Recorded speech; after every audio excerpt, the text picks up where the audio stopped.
Is Mr Dilly, and today we are celebrating the power of reading. I've got some brilliant author guests today. We've got live readings, we've got chat, we've got an author panel, we've got an interactive kind of game you can join in with as well. Lots of imagination coming your way. Welcome to Mr Dilly Meets the Power of Reading.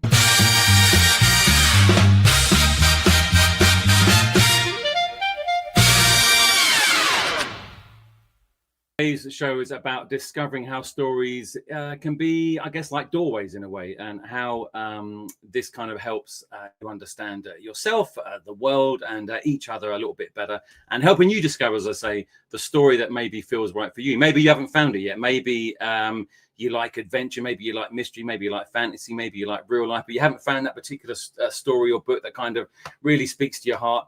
Well, hopefully today's show will help you do that. I've got 4 brilliant author guests coming up. We're going to put the titles on, welcome all the guests at the same time. Very exciting. Here we go. It's very dramatic titles, by the way. I hope you're going to like them. Here we go.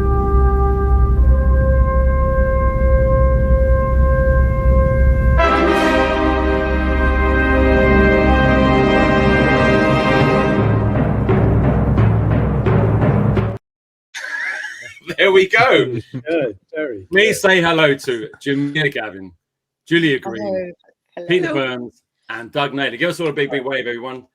Thank you very much. Lovely to have you all on. So we obviously are going to speak to all my guests here in more detail about their books later on, and they're going to be all joining us again later on. What we're going to do is we're just going to start with you, Jamila, if we can. And we're just going to talk about your actual doorway into reading for other people, and kind of the stuff that you kind of write, and maybe specifically your latest book as well. So what's your doorway for others into reading? You know, it's such a difficult question because I don't think about other people when I'm reading. I think about what I want to say and hope that there are other people out there that want to hear what I've got to say. It's so personal for me. But sure, yeah. If people pick up your books, what can they kind of expect in terms of the areas that you kind of write about? Well, my main thing was to, if I want to be really serious, is to say that I was trying to reflect the changing Britain. I wanted every child to be able to see themselves in a book and say, that could be me. I would like that to happen to me, or I wouldn't like that to happen to me. But that's where my focus is. If I'm addressing a reader at all, it says, do you understand what I'm saying? Do you understand what I'm thinking, or how this happened? So it's a mixture of adventure, because I love adventure, always did, but it's not about adventure per se, because all life is an adventure. All life's an adventure, isn't it? And what about yourself? When you were younger, what was your own sort of doorway into reading? Were you a big reader? Did you sort of gravitate? Oh, massive! But it was my mother, because I was born in a remote part of India. I mean, there were no children's books. There were only my mother's books, and my mother is a very good storyteller. So when we used to go for walks, from my earliest memory is her storytelling to me, and it could be anything from Hans Andersen or Grimm's fairy tales to War and Peace or Dostoevsky or Agatha Christie, whatever it was she was reading. She just know the stories. Did she actually know the stories? And she say she just yes, she'd say, wow, I'm reading about this, and she would condense it down. Obviously, she was a teacher. She knew how to address me, but she introduced me to the whole power of storytelling. I was a storyteller, and then much later it actually became writing. That's amazing. Julia, what about yourself? So your book, so it's slightly different. If a child picked up one of your books, I know for authors that they jump around between different stories, different sort of genres and stuff, but generally, what could they expect to sort of find if they open the doorway into the world of your mind? Well, they find that almost all my stories are about real people in, when I say real, it's in the real world. Usually the natural world. There's a lot of water in my stories, a lot of sea, rivers, lakes, deep pools. So there's some kind of adventure, but they're also about family and friendship, and about a kind of emotional truth, and children discovering things about themselves, learning things about themselves. So yeah, that's the kind of thing I write. Mystery often. Yeah, that's all. You've got to have a bit of mystery in there. You know, like Jamila said, there's adventure everywhere, but there's mystery everywhere. Every day's a mystery. Really, you know what's going to happen, do you? What about yourself? When you were younger, did you have your own particular doorway, something you picked up or gravitated towards, perhaps? I was really lucky to have a family of readers. So my parents read a lot of books, and so we were read stories every evening when we were at bedtime. So I loved being read to. I also had a really good school teachers who read us stories at the end of every day. So kind of like story was very much part of my childhood growing up. And then I discovered reading for myself. I suppose I really wanted to do that, so I could choose my own stories or the books I wanted to read. And I particularly loved the story, The Borrowers. I really loved that. I used to play out with my sisters. Tom's Midnight Garden. So that was, had a kind of really strong mystery, sort of haunting aspect to it, which I think has influenced my own writing. How old are you about this time when you were doing that? I was reading those sorts of books, probably about 7, 8, 9. I was a great reader. I mean, I read all the time. We didn't have television when I was growing up. So what we did was we read books, or listened to stories, and we also listened to the radio. There were stories on the radio for children when I was growing up. And this is a very long time ago, but so I've always loved reading. I love that feeling of like going into another world. Absolutely. Well, this is what it's about today. Doorways in. Peter. Now, just before the show, everybody, Peter insisted in being called Lord Commander Peter Burns. So I know. So we're going to have to actually refer to him like that. So when you see one of Peter's books, you can say, "Oh, that's Lord Commander." That's what you remember. Burns. Yeah. Okay. So Lord Commander, what was your particular your actual books? What sort of doorways would they offer children if they pick them up? So I mean, they're primarily adventure stories. And there's, exactly as Julia says, there's elements of mystery and whodunit to them, but they are primarily adventure stories. But I think like any book, and any novelist tries to then have layers within that. So there's, issues about identity and chosen family and all these kind of layers within the story, not just the adventure. But hopefully they are hugely accessible because of all the set pieces and the action and the all the fun that's really in there. But there's more depth to it, hopefully, that can be found if you want to look for it. Fantastic. And what about yourself? Were you a big reader when you were younger? Did you gravitate towards any particular things, or not really? So it was interesting. It's very like Julia. Like, so I got read to every night, and also had a teacher that had dedicated story time, and that was a huge thing when I was about 8 or 9. But actually, I didn't read a huge number of printed books when I was young. I was huge on audio. I absolutely loved audiobooks, and it wasn't until I probably started to get the bus home when I was about 12 that something clicked, and I had a copy of The Lord of the Rings, and that was just a game changer for me. I was obsessed with it, and I actually ended up reading it every year for about 10 years. As well as other things. Well, that was it was. But no, not just uniquely, but like I would always make a point, usually in like the kind of the springtime, I would read it then. But that was the moment that really clicked for me, that I started reading a lot more. But before that, it was just audio all the time. Well, it's interesting. We talk about because some of the children watching, obviously, they may not read books, but they may listen to audiobooks or podcasts and things like that. So we talk about that a little bit later on towards the end of the show as well, because that's another sort of way into, if you're reading and stories, but obviously maybe not physically through a book. But Doug, what about yourself? What are your kind of books offer in that sense? My book, well, is, I hope, an epic adventure with comedy, characters with secrets, and lots of twists, I hope, along the way. Were you a big reader when you were younger? Did you sort of gravitate towards any particular? I mean, I was given books to read. I'm not sure how great the books were. There was a lot of Enid Blyton. Did you like them? I did.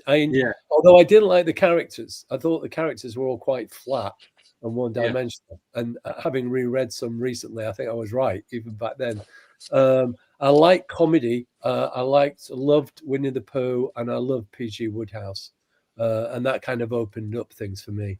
Was it apart from those books you were given? Would you say that for yourself, maybe you sort of eventually just sort of found your own? We joined a library, and then I was able to choose my own book. Fantastic. Yeah, but that's great. So that's just a little glimpse into our authors' worlds, what they write about. We're going to obviously look at their books in more detail in a moment, and also what they picked up when they were about round about your kind of age. But for now, we're going to say goodbye to Doug, Peter, and Julia. We're going to put the titles on. Jamila's going to stay with us, and we're going to speak to all three of you a bit later on. But for now, Julia Green, Lord Commander Peter Burns, and Doug Naylor. Thank you very much. Thank you very much. So there we go. So Doug, thank you very much. Julia, stay with us. Jamila, we'll be back with more just in a minute.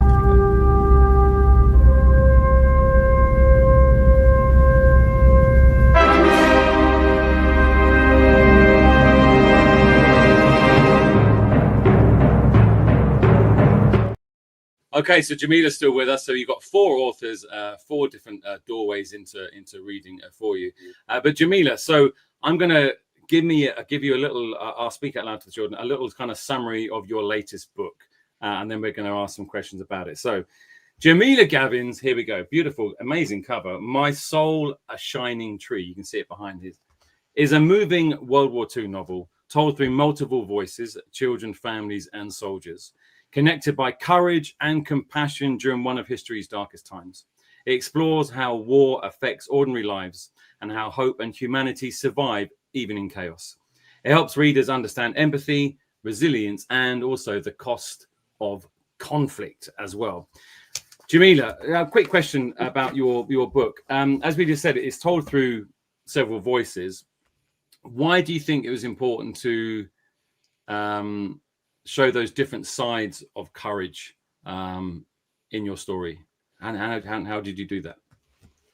I think it's realizing that I mean, war tends to make people, I'm on this side, you're on that side, and it polarizes you and it polarizes what the war is about. But in the end, it's about human beings. Not all of them have a choice about whether or not they can go to war. So the impact on families, I think there's a whole generation post World War II who haven't grown up with that knock on the door and knowing that usually the father has got to go off to war, and will they ever see him again? So you're with the different voices, it gives that different, different perspectives, I guess, of the conflict, which is really, really powerful. Yes. How did you decide on sort of what? Because obviously you could go for endless different characters, and getting inside their head and stuff. How did you decide on which ones to sort of focus on, and how did that bring to life the war for the children, do you think? Yes, it felt very natural. I didn't sort of sit down and say, I must have a German voice and I must have an Indian voice and so on. The Indian voice was very important, though, because, it's well known that thousands and thousands of Indian soldiers and it was the empire then. So from all over the empire, from Africa, Australia, Canada, India, they all came in to fight for King George V and the empire, So there was this great, huge backdrop to why those soldiers were fighting.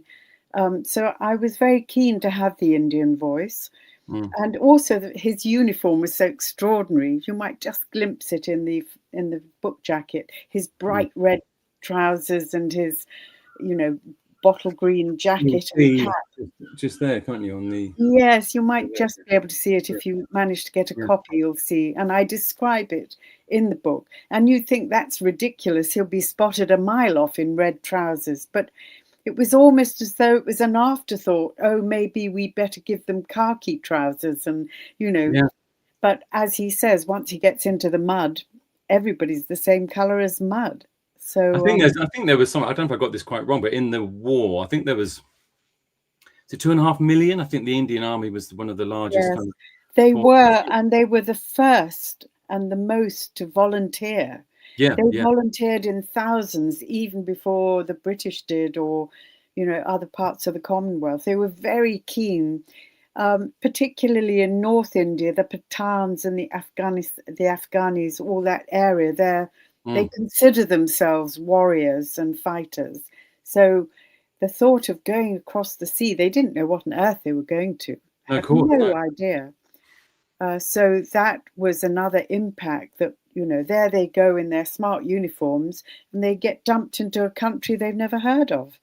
And before they know it, they're crawling through mud, And of course, this week, this book's even more poignant with the remembrance, obviously, this week, day before yesterday, wasn't it?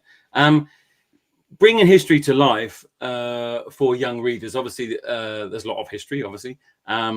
A lot of it's, there's some good stuff and there's quite a lot of bad stuff as well. How do you bring that to life for readers? So for children watching who are interested in history or interested in war, or maybe the thoughts about conflict or whatever it is, how do you kind of get that balance and then bring it to life for the reader? So it kind of, it's a great story, but obviously also, you know, respects the fact that it's based on something true in that sense. Yeah, I've always felt that whatever happens in the world, and especially war, we tend to forget that there are children involved, families involved, and it's affecting them as well. So that's always been my kind of agenda, and I make it sound as though it's something I had to think up. It's always been very instinctive for me. As a child in India, where you have a huge range of life going on in front of your eyes, I remember looking at the poorest child,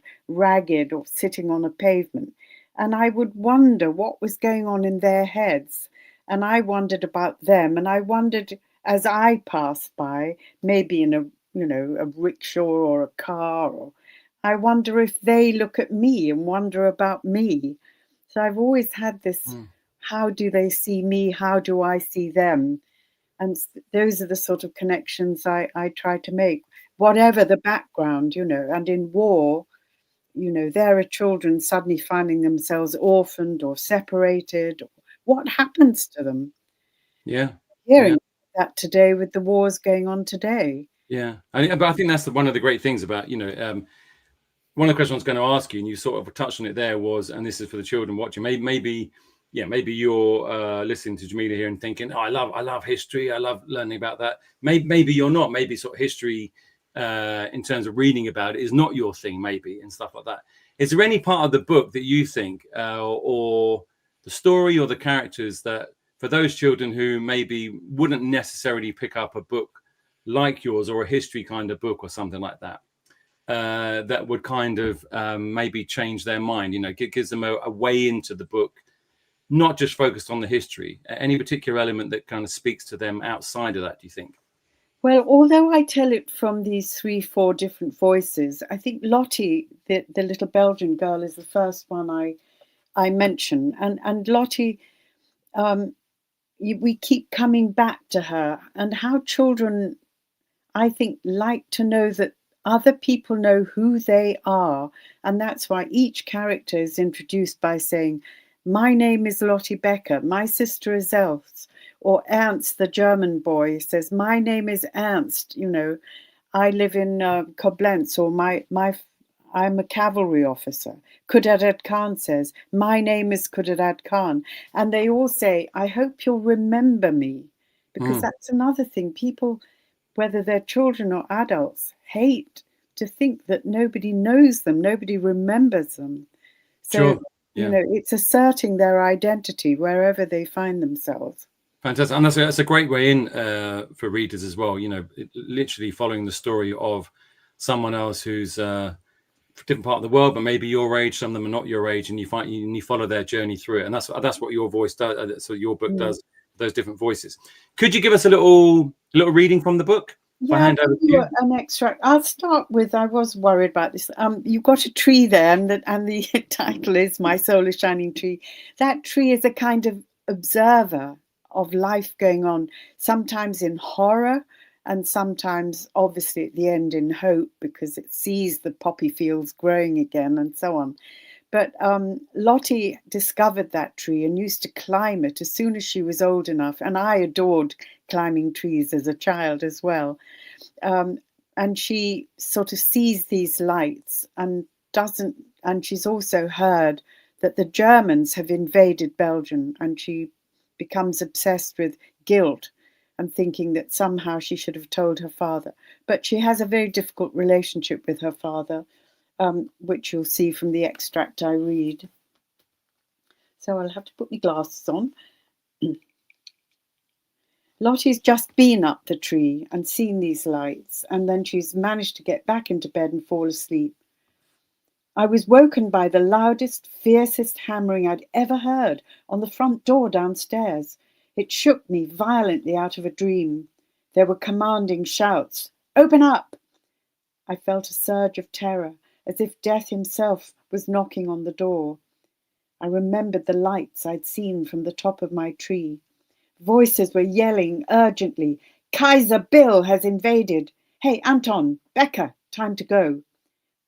I leapt out of bed and found Else sitting at the top of the stairs, huddled in her nightie. "What's up?" I asked. She looked terrified. Uncle Hendrik opened the door. A man in uniform stood there. "The Moffen have invaded Belgium," he shouted. "Tell Becker to get his kit. He's got to come with us." "What are the Moffen?" I asked fearfully. "The Germans." Uncle looked shaken. I felt wobbly and sat down next to Else. Those lights I'd seen, had they been the Germans coming? Could I have done anything? Should I have told someone? "We're leaving for Ypres now," bellowed the soldier. "All males from 16 to 60 have been ordered to sign up. He needs to bring his kit." Mother appeared from the kitchen. Her eyes were red. Daddy stood behind her looking grim.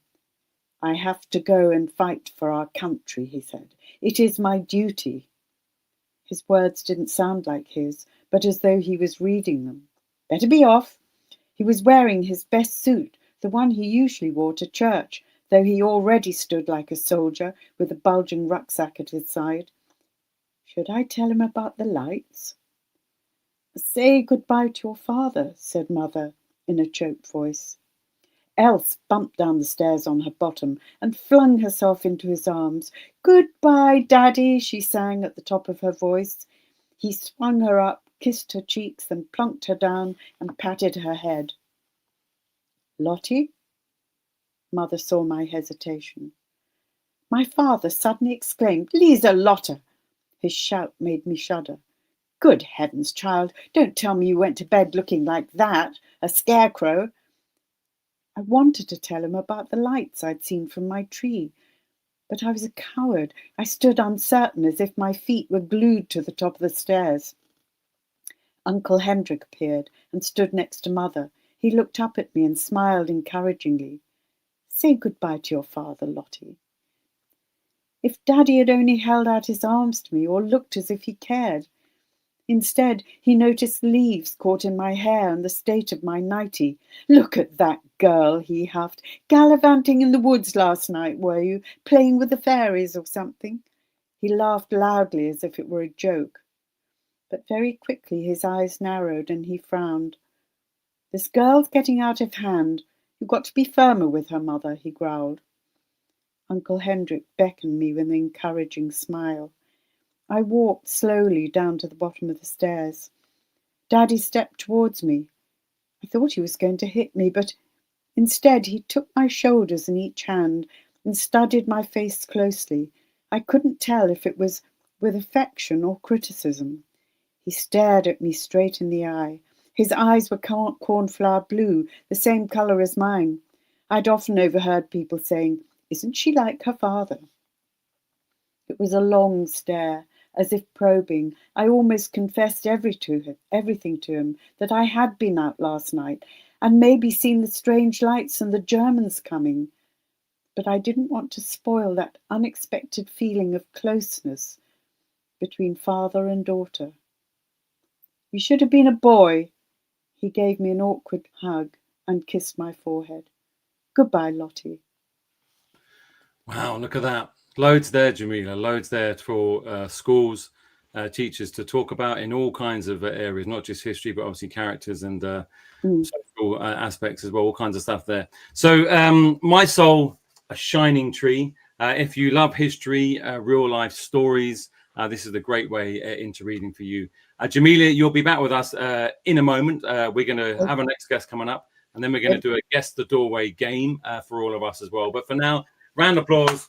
Jamila Gavin, thank you very much, Jamila. Thank you very much. Thank you. There we go. So Jamila Gavin there, My Soul, A Shining Tree. Amazing book, amazing book. But now we're going to go from one extreme to the other. Time to welcome back Mr. Doug Naylor with, here we go, Sin Bin Island. So round of applause. Doug Naylor. Hello, Doug. How are you? I'm very well, thank you. From the sublime to the ridiculous. It is. Okay, well, I'm going to read your book. Here we go. Okay. Sin Bin Okay. Island is fast, funny, and full of chaos. Imagine Lord of the Flies meets Diary of a Wimpy Kid, if you can imagine that. A group of misbehaving kids are sent to a school improvement trip that goes wildly wrong. They find themselves stranded on a mysterious island where they must survive and work together. Sort of. It's packed with humor, action, teamwork, and ridiculous twists. Perfect for reluctant readers who want fun, fast-paced storytelling, which may be you. So, Doug, lovely to have you with us today. So, first of all, tell us a tiny little bit. This is your first book, if I got the right children's book. How did you get from, just very quickly, how did you get to from where you were to doing this, first of all? I got an idea for a children's book, and so I thought I would write it. And so I did. So look at that. I had an idea. I thought I would write it. I did.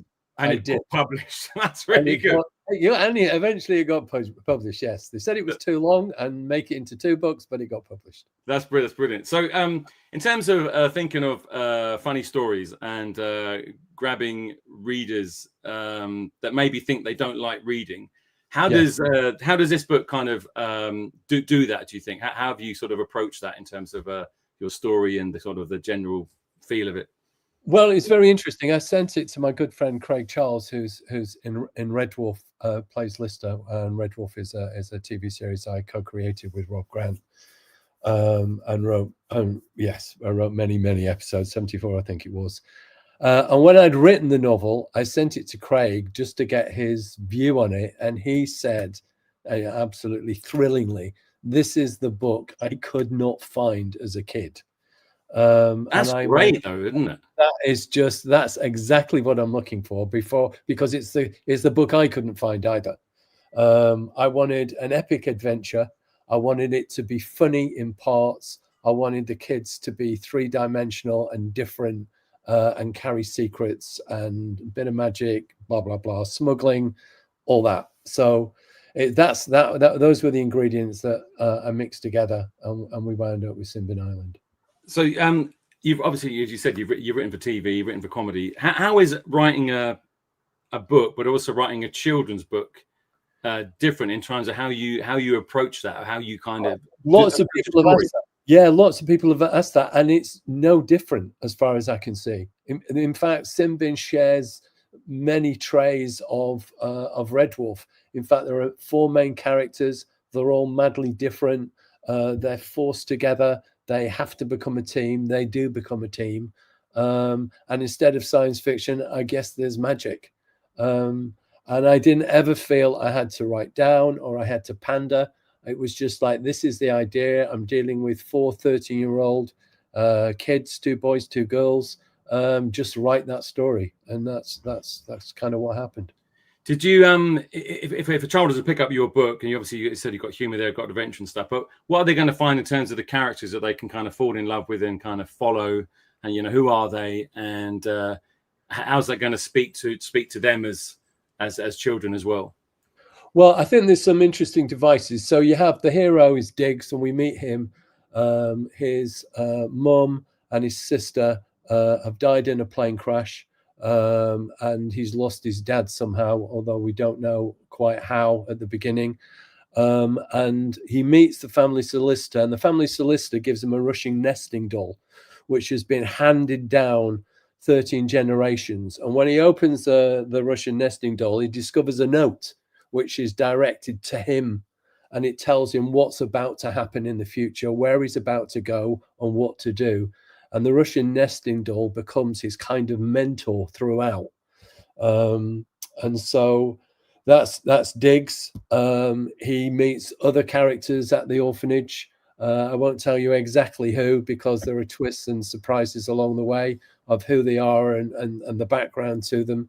There's one character who has a Pixipedia, which is a minute encyclopedia. Which is I like that. That's great. It's fantastic for exposition. Yeah, that's really good. That's really good. Unless the page is missing, or which happens. I've got actually. This just ties in. This is a question from the school for you, Doug, which ties into what you're just saying. In this, Woodchurch Primary School, Merseyside. Thanks for your question. Which of your characters would be your best friend? Do you think? Well, people ask this. They all would. They all would. Genuinely would, because they all have something different. I think probably Noah is the funniest, but he's got so many flaws. But they're all. I love them all. I love them all. That's brilliant. Just quickly before that, I know you can give us a little reading of it. Are they based on elements of you or elements of friends you've got now, or maybe friends you had when you were younger? Maybe there might be. Yeah, I think that's right. They're a mixture. Certainly, me when I was very young, with my nervousness around girls at the beginning. Diggs is very much like that when he first meets Cav, but then gets increasingly more confident. And although he's scared of danger, as I was, the most intelligent children. Which also can be girls as well. So yeah, absolutely, no. And the girls are much more. Cav is much more gung ho and fearless and brave. And Amber's smart but with a twist. That's brilliant. So thanks, Woodchurch City Primary School. Merseyside, hand over to you now, Doug. Give us a little taster of Simbin Island now. Here we go. This over to Doug now. Alrighty. So this little bit comes from Diggs and Cav had been sent on punishment detail, and they had to clean the orphanage chapel.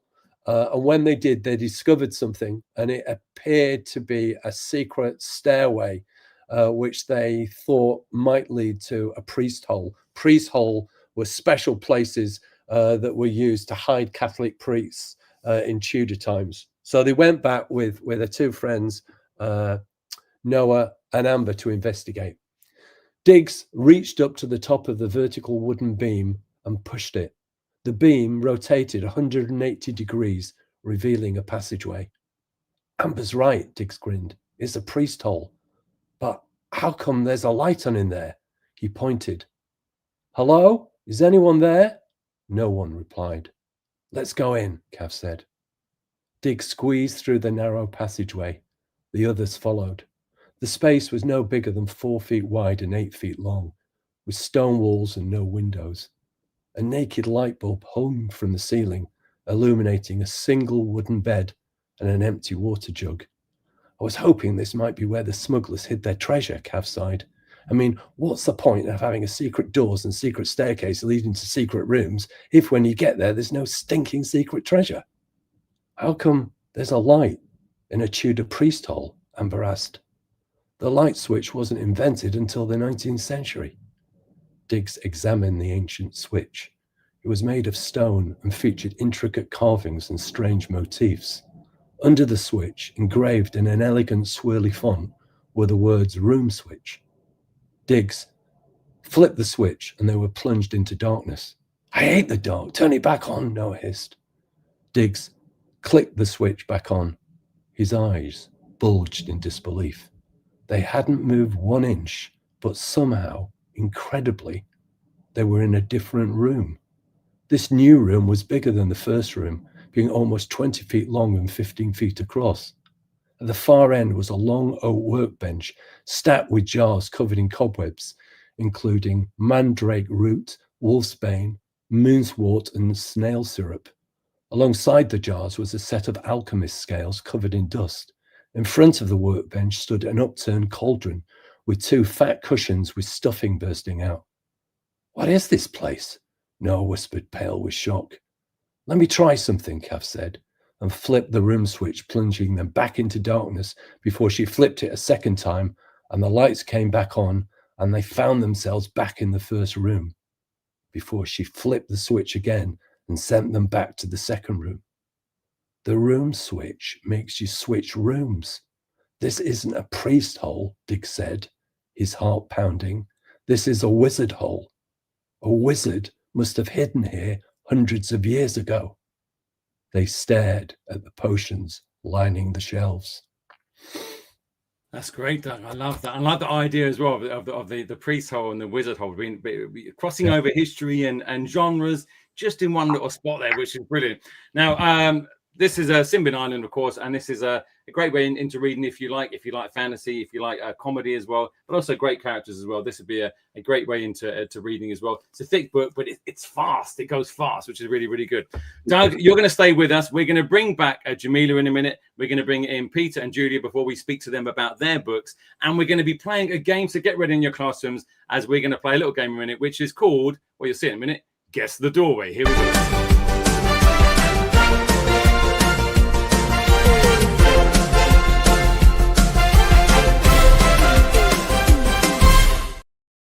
Nice and cheesy there. Welcome back.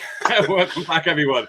Okay, now this is your chance in your classroom to play along. As we said, we're talking about doorways into reading and the power of reading and the power of stories here. What we're going to do is, it's very, very simple. The authors are going to play along. It's very, very simple to play along in your classroom. Basically, what we're going to see in a minute, we're going to see 6 clips, okay? One little tiny little clip after another. And all that's going to appear on the clip are 3 little clues, okay? 3 little clues on each clip, okay? I will reveal what the answer is after each particular clip. Basically, each clue is going to be pointing towards you to guess a famous children's book title, okay? So they're all famous children's book titles, all right? Now, what the authors are going to do, okay, they are going to write down on a bit of paper what they think the book titles are. After we've played the little video, they're going to do the big reveal. I give them a 1, 2, 3. They can hold it up to the camera. We're going to see how they get on. This is going to be a wonderful thing. I know, they're all terrified. All terrified. Why do you do this to me? I'm here to talk about my book. I know, it's good. In your classrooms, of course, you can write it down if you wish, or you can just literally shout out what you think the answer is, or put your hands up, whatever you want to do in your classroom, just for a bit of fun to play along. We're going to have, if we have time, we've got 6 of these. If we don't have time, we'll have 4. We'll see how long they take each. And then after that, we're going to be speaking to we're speaking to Julia and, of course, Peter about their books. And then we have our panel at the end. So here we go. Get ready. Are you ready with your pen and pencils? Doug, Julia, Jamila, and Pete. Here we go. This is the first one. It's about 10 seconds. The clues come up. Read them. And then I will put them again on the screen afterwards before we reveal the answer. Here we go. Here we go.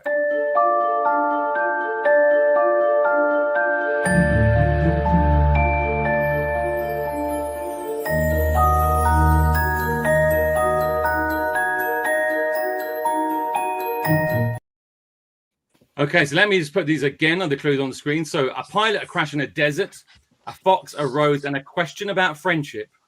Draw me a sheep. Okay, any ideas? So get writing down, authors. Like, get in your classroom, have a think about this. Don't hold it up yet, Jamila, not yet. No reveal. Don't reveal. Just in case. Okay, here we go. So on a count of 3, are we all ready? Doug, are we ready? No, I'm not even nearly ready. I haven't got a clue. That's just terrible. Julie, are you ready? No. Jamila, are you ready? Okay. On a count of 3, let's hold up your answer to the screen. 1, 2, 3. Here we go. What have we got there? The Little Prince. The Little Prince. Doug, is that the Little Prince? Oh, yes, the Little Prince. The Little Prince and Peter, the Little Prince. So if you've got that in your classroom, big round of applause. Okay. Of course, as I said, it is The Little Prince by, if I get this right now, Antoine de Saint-Exupéry. I think that's how you say his name. Okay, well done. Okay, let's go to the next one of our game. Hope you're enjoying this in your classroom. How many of you got that right? Here we go to question 2 of Guess the Doorway. Here we go.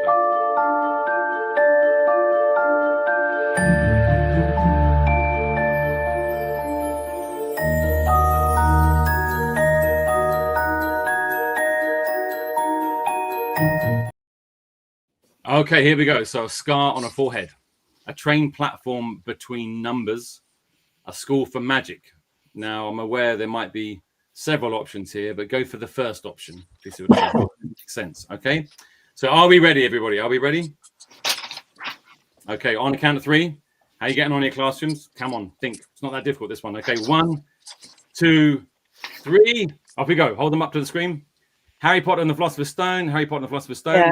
Yeah, I was trying to write the Philosopher's Stone. Yeah, that covers all bases. There we go. So well done. That's number 2. Okay, well done. Excellent. Okay, so Harry Potter and the Philosopher's Stone, of course, by J.K. Rowling over here. Okay, right. Here we go. How are you getting on? This is number 3 coming up. Number 3 coming up right now. Guess the Doorway. Here we go.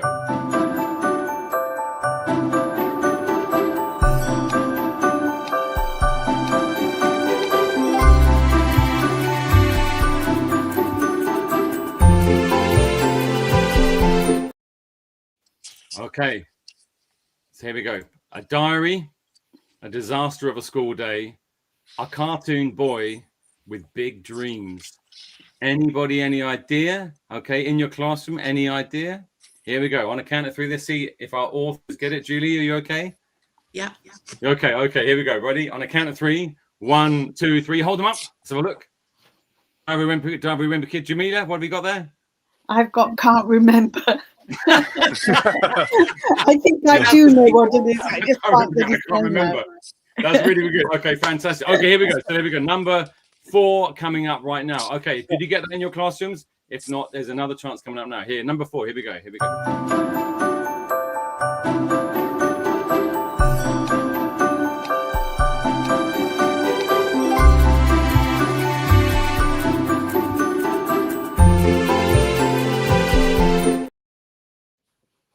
Okay, anybody? So that's a bit more complicated, that one, possibly. It is well known, but how do you get on your classrooms with that? So here we go. So let's just get the clues up again. A missing boy, the London Eye, a sister who won't stop until she finds the truth. In your classrooms, who do you think that is? Okay, who do our authors think the book title is? Here we go. On a count of 3. 1, 2, 3. Off we go. What have we got there? We've got London Eye Mystery, Don't Know, and Don't Know. Okay, okay, 2 there. 2, you did well. 2 of you. Not so good. Okay, but it's okay. Don't worry about it. There's a chance to redeem yourself now. 2 more coming up, and then we're moving on to speak to Julia as well. So here we go. Number 5. Okay, number 5.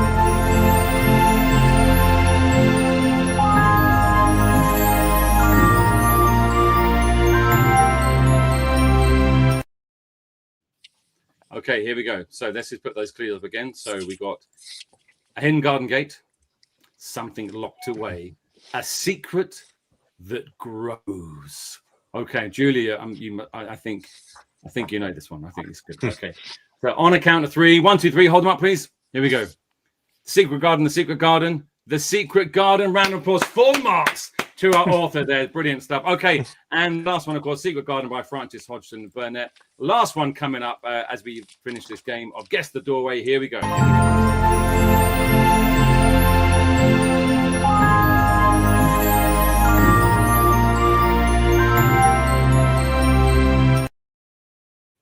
Okay, so let's go through those clues again. A new school, a boy who hides his face, a simple rule, be kind.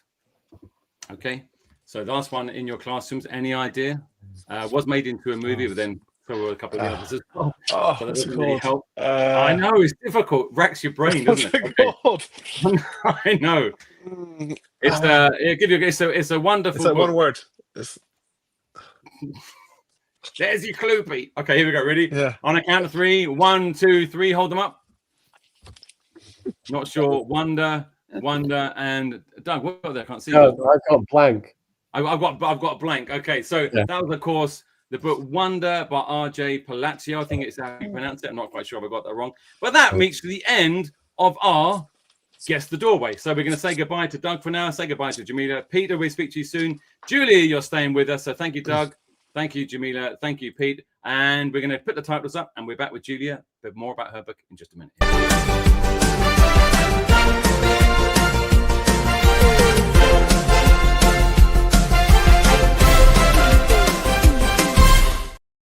I hope you enjoyed that in your classroom. Did you enjoy that, Julia?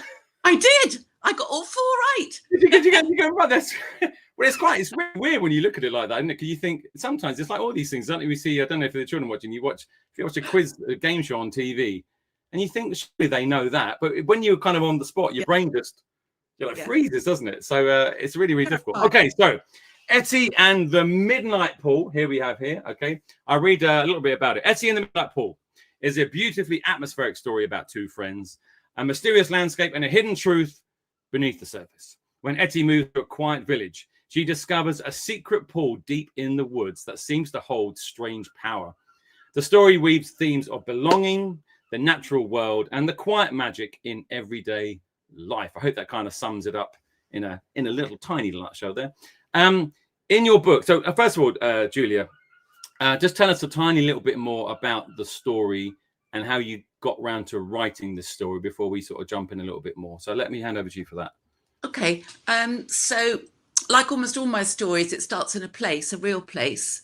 So it was just after the last lockdown, and we were kind of free again, and we went to this place in the Lake District we've been many, many times before, and it's a very beautiful landscape with hills, which are called fells, and also tunnels and slate mines and quarries, and so there's a kind of industrial past to this place. It's not just beautiful.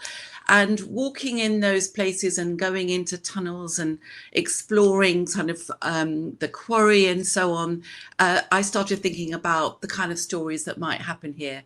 And I thought also about living a very isolated life. So in my story, how it begins, it's set slightly in the future. And there's been some sort of global pandemic. It's still going on, which means that Ettie's mother, who was working abroad, can't come home. And so Ettie has had to stay living with her grandmother in a very, very remote place. There's nobody virtually around, no other children. And Ettie's been very kind of happy in that situation. They live a very simple life, growing food, exploring. She has a lot of freedom. But Ettie's starting to question grandmother's restrictions. Grandmother wants her to be safe. Ettie's ready to explore. And the story really starts when she's walking in the woods and she sees something, and she's not sure at first who it is or what it is, but it's actually a girl. And they begin a sort of friendship. But there's something very strange about this girl. And there's a lot of mystery in the story, and about whether Cora, the girl, is really there, because no one else sees her except Ettie.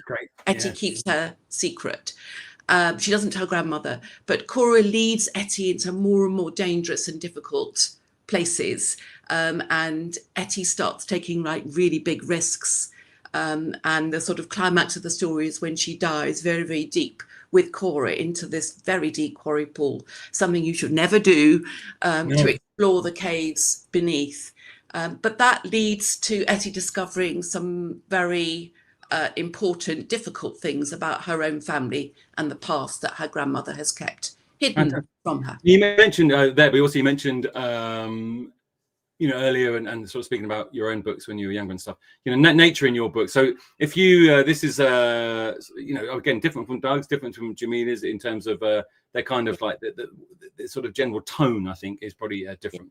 But obviously they deal with all, like Julia's books, great characters, great stories to get you into there and really speak to your own lives as well and understand these characters. Nature in your book so kind of right in sort of saying, so they're almost kind of a bit like another character almost in your particular book. Why for you? I mean, you mentioned going to the Lake District and stuff. Some of the children are watching may be there, but they might have been there. So it's up the north of England. Why do landscapes matter so much to you in your stories? Because they're in quite a lot of them in that sense. They are. I suppose it's because it matters to me. As a child, I liked most being outside, playing in the woods and in a little stream. For me, it's my happy place, I suppose, being outside. And I think I want my readers, I hope my readers who don't have that kind of background or don't know about that, can, through my stories, maybe discover some of the kind of magic and wonder and excitement of being in a place outside, a natural place, a wild place. So I'm very interested in the wild and the wild that's in us, in all of us, I think. And so my stories are maybe a way of exploring that. But it's also because when you're going to write a book, you're living in the book, the storybook, for such a long time, and I want to be somewhere I want to be. So that makes sense as well. But also that's interesting you say that, because I think for the children watching, whether you're a reader or not a reader, and as I said at the beginning of the story, whether you haven't found that story yet, one of the wonderful things about reading, you might have heard this from your teachers on this, but Julia's kind of echoing it there, is the fact that you read it, you follow this character, and it kind of links you to something else. So if you like, maybe you live in the middle of a city or middle of the town, and maybe you don't go into the country much, but suddenly in reading this book, you're there. You're there, and you can imagine it, and you can picture it and stuff, and you can get a feel for it. And that's what Julia does, bringing sort of nature to life within her stories as well. What inspired the atmosphere of Ettie's world, do you think? Was that just something that's kind of gone through other stories of yours, or do you think it's kind of was unique to your own childhood in that sense, or you now? It's a very difficult question. I mean, it's something that sort of comes as you're writing, that it's sort of natural to me. If I suppose it reflects my own exploration of that landscape and the sense of mystery, but also something dangerous and foreboding. So I think the story before, the novel I wrote before this book was called The Children of Swallow Fell. And that was set again in the north of England in a very wild place and children sort of surviving. This book isn't really about surviving, but about mystery and just self-discovery. So learning about yourself, and the natural landscape provides the real world. It sort of anchors the story, but the atmosphere is also one of exploration and curiosity and balance, the dark as well as the light. I've kind of I think this is a darker story than some of my others, and it goes to some quite dangerous, difficult places. But then we all do in our lives, don't we? We all have to face these kind of things, and that's what's important about it, So here we go. So a question for you. Oxley Wood School, Watford. Thank you for your question. How did you know you wanted to be an author? Thank you for your question. Oh, that's a great question. I loved stories. I love reading. I wrote little stories when I was a very young child. I used to make them into books, like kind of draw a cover and so on. And I never thought it was something you could do. I didn't understand it was something you could do for a living.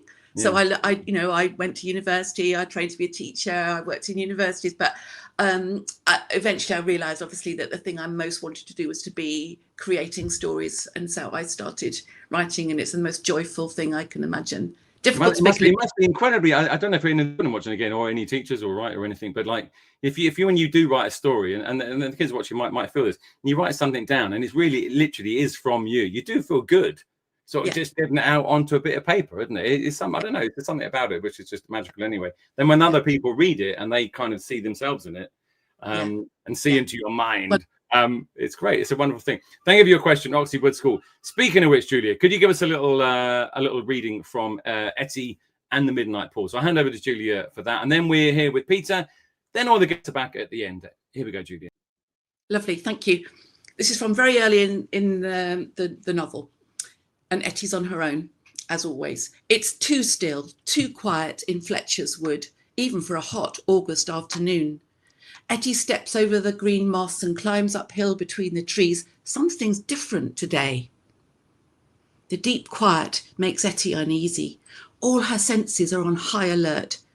A buzzard overhead might scare the songbirds into silence, but there's no sign of the buzzard now. Even the rooks are silent. She shivers. What is it? What's been here in Fletcher's Wood just moments before her? She carries on up the hill. Something is moving ahead of her through the shady woods. The shadowy shape slips between the silver birch trees, pauses, moves on again. A deer? It makes the faintest, softest sounds as it treads delicately on the fallen leaves and damp earth. A twig cracks. Leaves rustle as the deer pushes through the undergrowth. Ettie steps silently behind, following the deer. Under the tree canopy, it's too dark for her to see what kind of deer it is, but just ahead the trees thin out and shafts of sunlight stream through the gaps. Ettie stops, dead still. It's not a deer. Her heart beats faster. It's a person. She's never seen anyone in these woods, never seen anyone anywhere in all her wanderings, all the years she's lived at Highfell House. Grandma and Ettie are the only people living in the fells for miles around. Grandma's words of warning flash into her head. You don't know what you might find deep in the forest. This person's real enough, though. A girl with dark, messy hair, a pale top, dark trousers, a canvas bag slung over her shoulder. Who is she? Where has she come from? What is she doing here? The girl moves quickly and lightly through the trees with hardly a sound. When she's in the patches of deeper shade, Ettie can barely see her at all. Is she there? For a second, Ettie doubts herself. She half expects the girl to transform into a deer again, like in one of Grandma's stories. Ettie peers through the dim green light under the trees. There's something else trotting ahead of the girl. They moved into a pool of sunlight. Ettie can see more clearly now. It's an animal with russet fur and a bushy tail, a fox, The girl is walking with a fox. Imagine that. Ettie follows from a safe distance, keeping herself hidden among the trees. She stops when the girl stops, but the girl never once looks back. Ettie follows on. The girl speeds up. Ettie loses sight of her. She comes to a crumbling wall and a fence of rusted barbed wire. This is deeper into the woods than she's ever come before. She's not supposed to go beyond the boundary wall. Ettie hesitates. She should turn back. There we go. Fantastic. You get a sense of the mystery there. Wonderful. Now, if you like kind of mystery and nature and friendship, adventure, all is here in Ettie and the Midnight Pool. Julia, thank you very much for that. Now, Julia's going to be back with us in just a moment. So round of applause now. Julia Green, thank you very much, Julia. Thank you very much. We're going to go to my final guest now. Now, just before we do, I know some of you have to shoot off now for lessons or lunch, whatever it is. As usual, you can catch up with this for 7 days on the same link. Watch it at your leisure at the time that suits you, okay? Time to welcome my final guest today with his book, Shadow Thieves, over here. Please put your hands together and welcome back Peter Burns. Here we go. Hello, Peter. Nice to have you back. Nice to have you back. So really good to be with you. So Shadow Thieves, I'll give you the sort of introduction to the book. Okay, you tell me if I need to add some stuff to it. So Shadow Thieves is a gripping fantasy adventure that mixes magic, mystery, and high-stakes missions. In a city where shadows can be stolen, a daring young thief discovers a secret that could change everything. It's cinematic, full of twists, tension, and imaginative world-building, ideal for fans of, but you don't want to get those, you want to get this, Skandar and the Unicorn Thief, and Artemis Fowl, or Percy Jackson. Is that kind of a good intro? Well, that's a very good intro. There's one thing I have to correct you though, and I hopefully it doesn't disappoint all the potential readers. There is no magic. There's no magic actual at all. magic, and no, it's all practical. It's all real world kind of stuff. Well, I love that. I think that's brilliant. I think that's a whole different way of doing it. Tell us, Peter. Tell us how you got to. This is your first children's book, am I correct? It is, yeah, it is. How did you get to into it? It's a bit like Doug, really. How did you get to that point of sort of releasing this book, and what was your kind of little journey to get there? Yeah, so I always wanted to be a children's author, and very much like Julia, actually. When I was small, I remember like wanting to be a writer before I could even write. So I would draw comics basically without speech bubbles, and I'd staple them together and make my first books. And then when I learned to write, I would add speech bubbles and do the same kind of thing. So that's just kind of what I always wanted to do. And then I studied English at university, and I came out at the back of that and I thought, right, what can I do to stay in this kind of world of literature? I suppose I could be a teacher, a journalist, or I could maybe be an editor in a publishing house. And I went for the latter, and I really wanted to be a children's editor, really to kind of discover how to be published. But there wasn't a children's editor job available at the time, and I became a kind of accidental sports editor. And then a book that I commissioned, the author was a friend of mine. He was really struggling to finish this book, and I came on board to help him, and I became an accidental sports writer, and I've now published 12 sports books over the last 15 years or so, which I love, but it wasn't ever what I wanted to do. I wanted to be that's amazing. There's a life lesson there though, isn't it? You know, like the thing it's about grabbing the opportunity of whatever. Yeah, and whatever opportunity it was linked somehow still to what I wanted to do. So I just thought, right, I'll grab that. I don't want to let it go. I'll grab that opportunity. Well, that's amazing. That's an amazing story in itself. Yeah, no, here we are, which is amazing. So this world, what sparked this idea of the world of thieves and sort of mystery and adventure and that kind of stuff? Was that something that's been developing for years, or was that kind of like influenced by stuff you like? Yeah, I mean. For sure. I mean, so the initial spark, I suppose, was I remember being on holiday in the Highlands one October break with my 2 eldest kids, and we're out for a walk, and we're in the middle of absolutely nowhere, surrounded by thick forests and wild rivers and mountains, and there was no one around, and I remember just thinking, wouldn't it be cool if there was a secret school here for criminals, which no one knew about.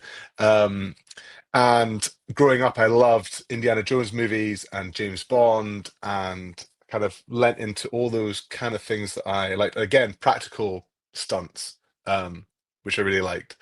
And obviously, with your quiz, question number 2 or 3 about Harry Potter, it then had a problem about having a secret boarding school for in the Highlands. So I moved that.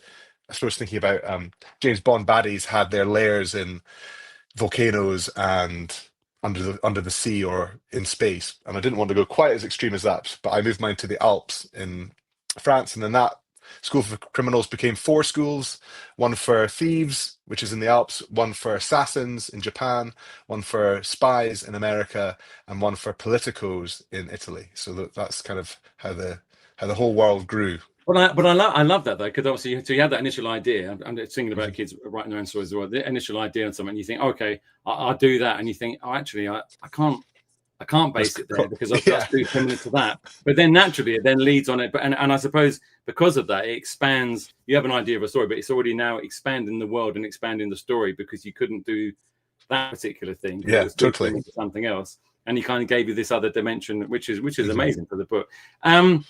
You mentioned about your influence as sort of James Bond, Indiana Jones, all that kind of stuff. But when you read your book, it is very, it's kind of very cinematic in its sort of approach and it kind of feel to that.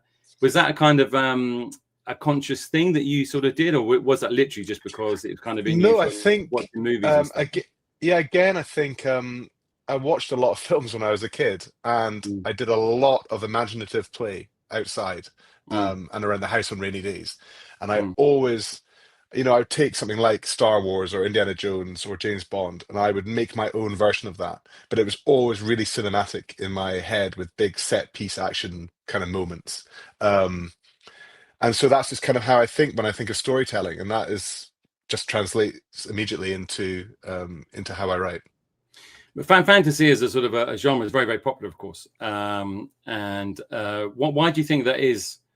I suppose it's always been popular, but it's obviously quite very popular at the moment. Why do you think that is such a popular sort of doorway into more reading for children? It's I think it's just so gripping and exciting. It's not to be dismissive of more ordinary settings of a school, for example. I mean, because you can have incredible books set in those scenarios. But for me, I just don't know. It's just something so all-consumingly exciting. You cannot guess what's going to happen next because it's so unfamiliar.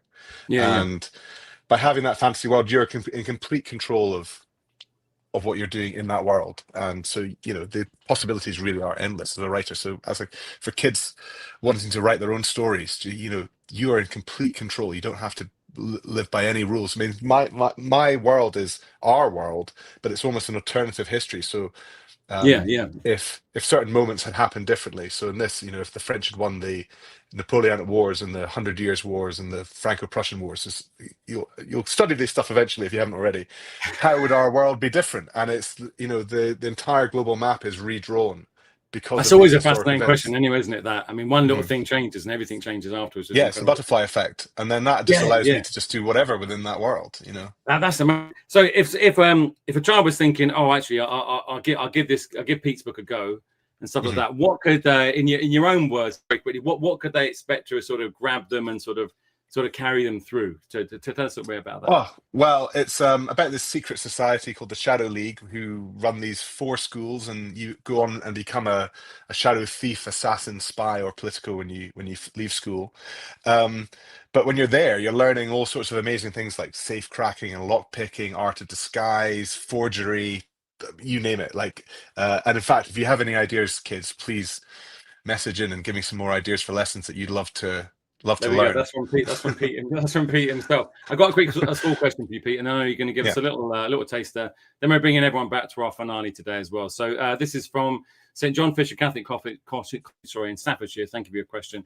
What makes a powerful opening paragraph or chapter, in your opinion? I guess we're thinking here of sort of creative writing ideas for some of the kids watching. What do you think? That is the question every author asks themselves at the start of every book and the start of every chapter.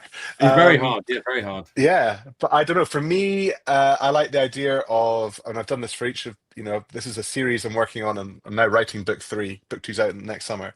But always throw right into the middle of some action at the start. You don't need to have to, you're certainly not having to explain what's going on, but you are on a journey immediately with your characters. I think, and that's for me how I like to do it. Straight Your away. Instant momentum, yeah, instant momentum build up. That's a great thing. Okay, over to you, Peter. Give us a little taster of Shadow Thieves, and then we're bringing everyone back for our finale. Here we go, Peter. Cool. So this is a kind of explanation really about the world that we're in. So Tom is an orphan. He's recruited off the streets by this mysterious man called the Corsair, who offers him this opportunity to go to this secret boarding school for thieves. Collectively, we are known as the Shadow League, and we are run by a directorate of 4: the Grand High Thief, the Grand High Assassin, the Grand High Politico, and the Grand High Spy. They are voted in every 10 years, and they oversee everything that we do. There's a great deal of individualism, and everyone is entitled, indeed encouraged, to take on their own work. But every now and then, the directorate will accept work from the outside world, and they will pool resources together from within the league. People hire you? Asked Tom. The Corsair nodded, a glint in his eye. We are the grease on the wheels, the secret weapon in the war. But crucially, and this is very important to understand, Tom, we maintain balance in the world. The Corsair picked up a little spinning top from a nearby table. He licked the tip of one finger and dipped it in his cigar ash, then daubed 2 sections of the top. This is a Japanese spinning top known as a koma, he said. Imagine it represents the 3 empires around the world. This bit of ash is the Japanese Empire. This bit of ash is the Kingdom of Prussia. The rest of the koma is La Grande République de France. And this is us, the Shadow League. He pointed to the tip on which the koma rotated. Then he touched the tip to the tabletop and spun the koma. A spinning top is an ancient but ingenious object, he continued. The speed of the rotation keeps the koma upright and balanced. But if the rotation slows down, or if the koma is too heavily weighted on one side, the whole thing falls out of balance and crashes. He touched the edge of the koma. Tom watched as the little spinning top skittered away and fell off the table. If one empire gets too powerful, the koma falls out of balance, the Corsair continued. If the rotations slow too much, the koma falls out of balance. In each instance, the consequences are catastrophic. Catastrophic, Tom repeated. As in, war. The Corsair looked grim. War the like of which humankind has never experienced. Epoch-defining, world-changing, horrors beyond imagining, and it would affect everyone. Catastrophic. The word rolled through Tom's head like thunder. Including the League? He asked, swallowing. Including the League, said the Corsair. So we keep the koma spinning with a little nudge here and there. We never allow any one empire to become significantly more powerful than the others. He paused. Of course, it is a delicate enterprise. It is complex, difficult, and important work. And it is why we have a directorate overseeing the League's activities, to make sure that we maintain this global equilibrium. Tom realized his mouth was gaping, and he tried to grasp the complexities of it all. It was mind-blowing. Of course, we reward ourselves mightily for it. The Corsair grinned. We have obtained wealth and power beyond anything the founders of the League could ever have imagined. Brilliant. You get a real sense there, the kind of like the threat, and also that cinematic feel of your writing as well, Pete, which is really, really good. So Shadow Thieves, book 1. Is out now for your reading pleasure. Going to round of applause for Peter. Peter's going to stay with us. We're now going to finish up with our author panel, and then we're going to finish the show. So here we go.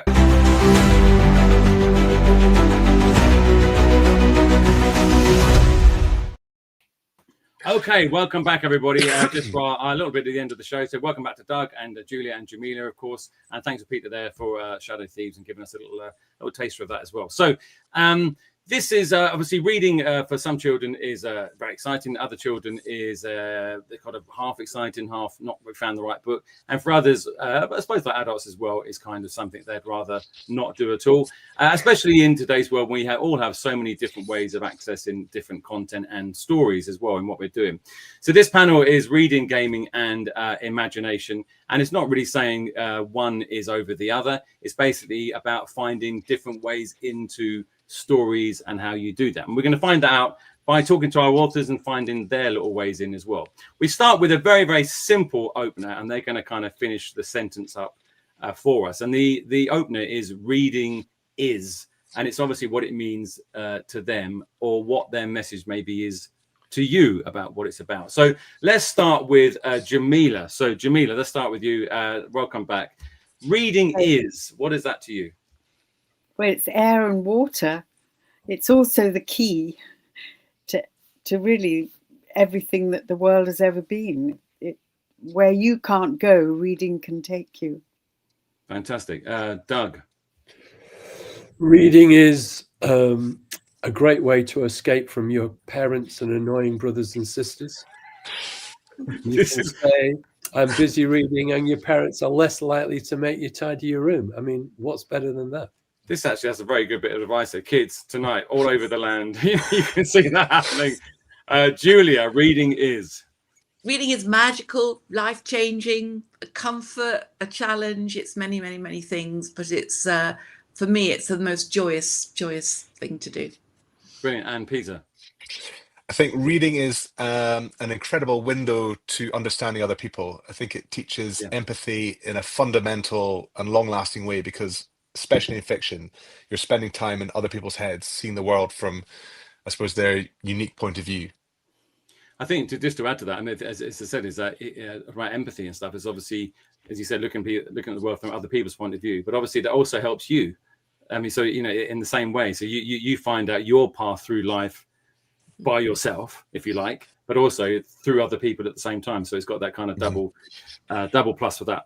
Okay, what's one thing reading lets you control that a game or movie doesn't? So this would be ringing quite a few bells to the children watching who play different video games and stuff. So what's one thing reading lets you control that a game or movie doesn't? So let's come to you, Jamila, again for that one.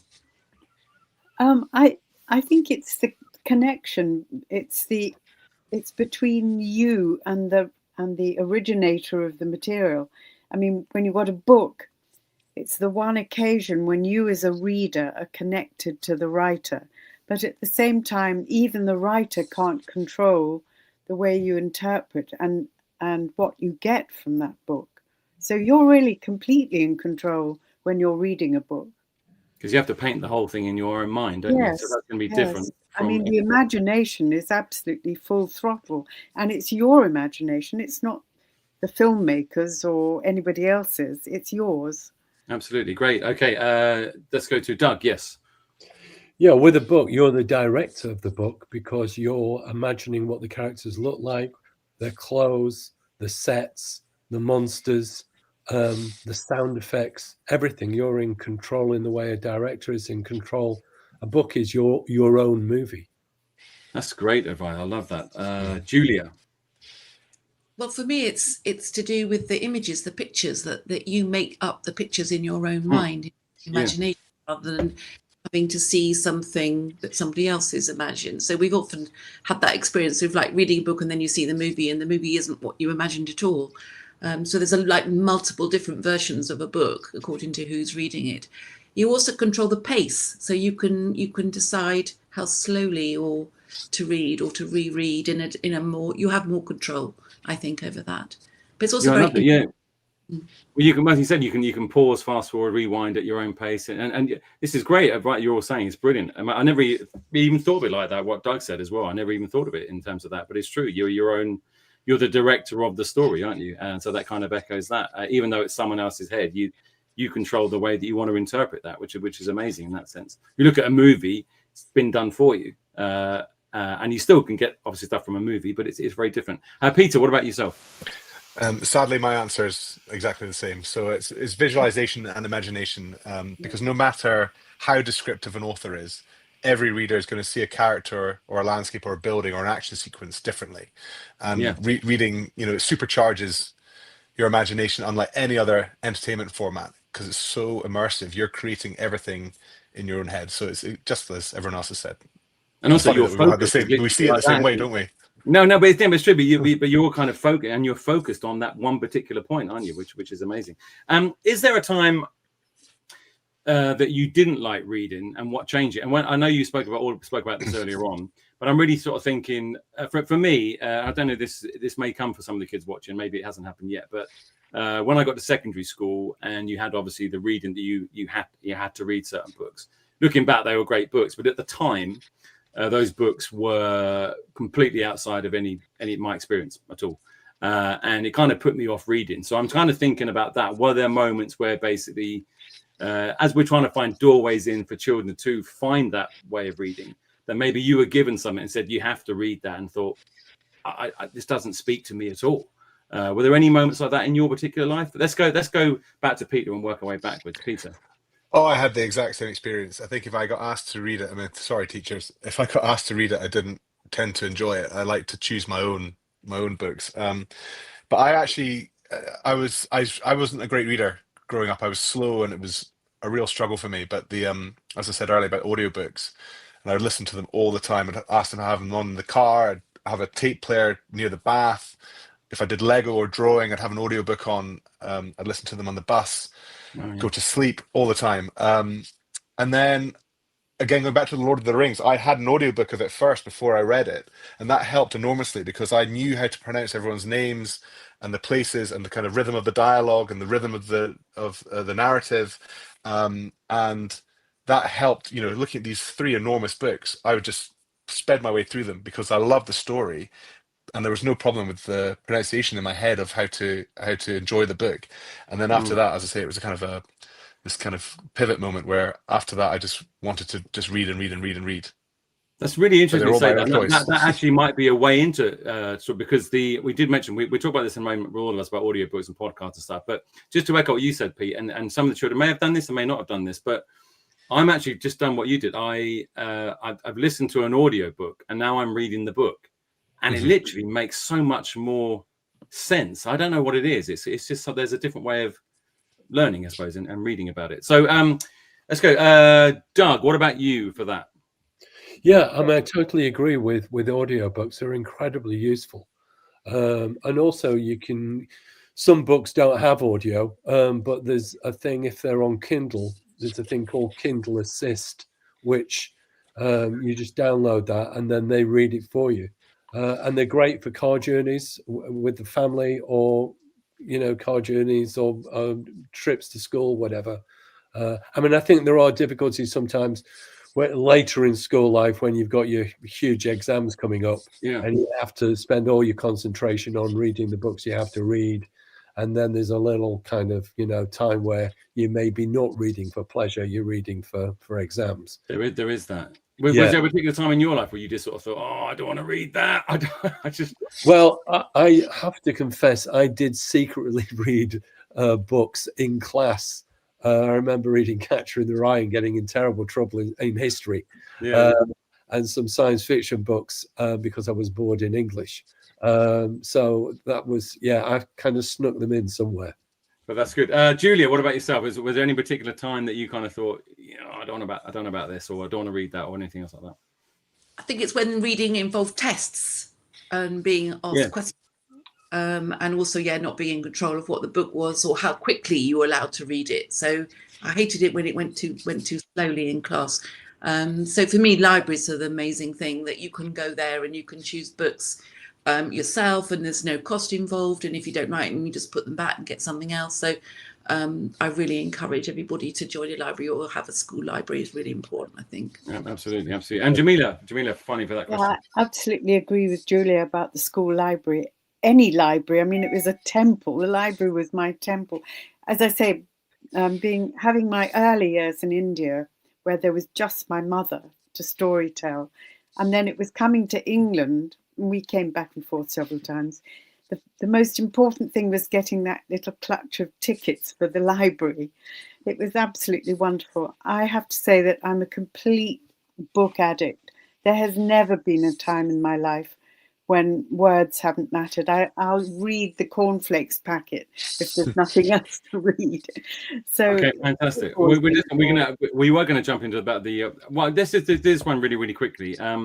Because we did mention audiobooks, I'm aware of time and your time as well. But if you're tired, and any kids are tired, or the end of a school day, so this might sort of echo with them and stuff.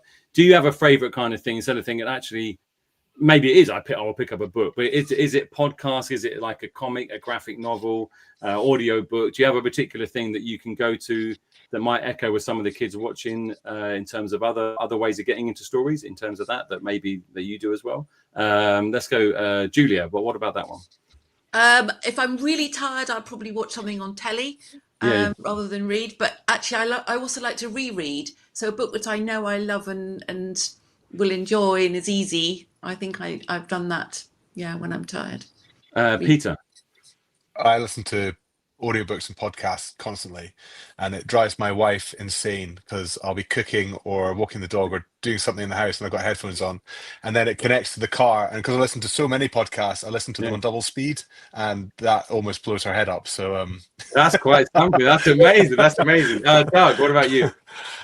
It will be either TV or something like YouTube, where I will do educational videos on YouTube. And Jamila? Being really old-fashioned, it's steam radio. I love the radio, and I can fall asleep to the radio, and I particularly like book at bedtime. I haven't got into the audiobook thing, but I do love dramatized and serialized books on the radio. Okay, we're going to do really quick answers to these last two questions. I think they're good questions. They'd be good for the children watching, whether they can watch now or later on. If reading were a game, so in a game, you obviously have a level 1 of a game, and you have to sort of get to that particular point, and then you can obviously go on from there. So we're talking about here, obviously, those who haven't found that kind of story yet. So if reading were a game, what's level 1? What's the bit that for kids thinking, I don't know, that they can just, if they can just get to that, then there's a springboard kind of forward for them in terms of their sort of reading adventure, I guess. So, Doug, let me ask you that. If reading were a game, what's level 1, do you think, for anyone watching? Level 1 may be a gigantic library where you're able to open a book and fall into it, and you land in the world. That's great. Julia? I've never played a game. I don't know. I can't answer the question. Can't answer the question. It's just like the first bit. So basically, like, here's a book. How do I sort of, what's the bit to sort of? I think it's pictures. I think it's books with pictures. So picture book. That's good. Whatever age you are, actually. Yeah. That's brilliant. Jamila? I was always very naughty as a child. When I was picking up a new book, I went straight to the end. Although I tend to write dark stories and things, I do like the happy ending, or the ending that will encourage me to go back to the beginning and read through. But like Julia, I don't really have a formula. No, that's it. And Peter, what about you think? Sort of a level 1 to get level 1, and it's not dismissive of this at all for reading them later, but it's it's comic books and comedy based picture books. So I kind of think like Dogman or Diary of a Wimpy Kid, and that's your access point, and then you can move on to things like Tintin, and if you sort of like comics and then graphic novels later on, and that then absolutely counts as reading, and then you can go into longer narrative books after that. I think that's level 1 for me, and then my kids are reluctant readers, and my 14-year-old boy is like started Dogman, and then he's kind of moving his way up, and he's still will read a bit, but that's the kind of thing that he likes, and that's fine by me. He's reading. That's brilliant. Okay, last question, which kind of sums up the whole kind of show. One line of advice for any child watching, or it might be a teacher watching, for someone who says, I just haven't found the right story or the right book yet. So it's one line of advice that kind of sort of like, I could think of it like that. Let's go to you, Doug, to answer that one first, if we can, if that's okay. I'm incredibly biased, of course, so I am going to say the obvious, which is read Sin Bin Island. There we go. I think you should all just say that. Read our books. What do you want? Read the books. Oh no, read the books and read the books. There we go. And Jamila, sorry, I'll hold you up as well. Okay, anything else? Julia, what about you? My advice is join a library and try lots of different things and talk to friends and see what they're liking. Brilliant. Jamila? Yeah, I mean, if you are the book, everyone's got a book inside them, and it's just examine your life and say, what do I like? Who am I? What makes me excited? What makes me afraid? And explore. Just as Julia says, the library, explore libraries, explore yourself, and find the books that excite you. And the final word on this, Peter, what's your thoughts on that? Speak to a librarian or a bookseller. Tell them the kind of movies and games that you love best. Tell them the things that interest you, and I promise they will find a book that ticks that box for you. And also, the main answer, obviously, is read Sin Bin Island. Brilliant advice. You can all hold up your books to the screen, please. Hold them all up to the screen, and so you can see all their wonderful books. Ways into and doorways into reading for for yourselves as well for these. I'll hold on, everyone's. And I've got all their books as well. It leads me to say a huge thank you to Peter Burns, Doug Naylor, Julia Green, and Jamila Gavin. They can't see you, of course, but they can feel the vibes. Give them a big round of applause. Thank you very much. Or Doug, thank you very much. Lovely to meet you. Thank you. Julia, lovely to see you again. Thank you. Jamila, lovely to meet you. And a huge pleasure, Peter, to see you again. Thank you very much, Peter. Thank you very much. So a wonderful guest there. So that's the end of our...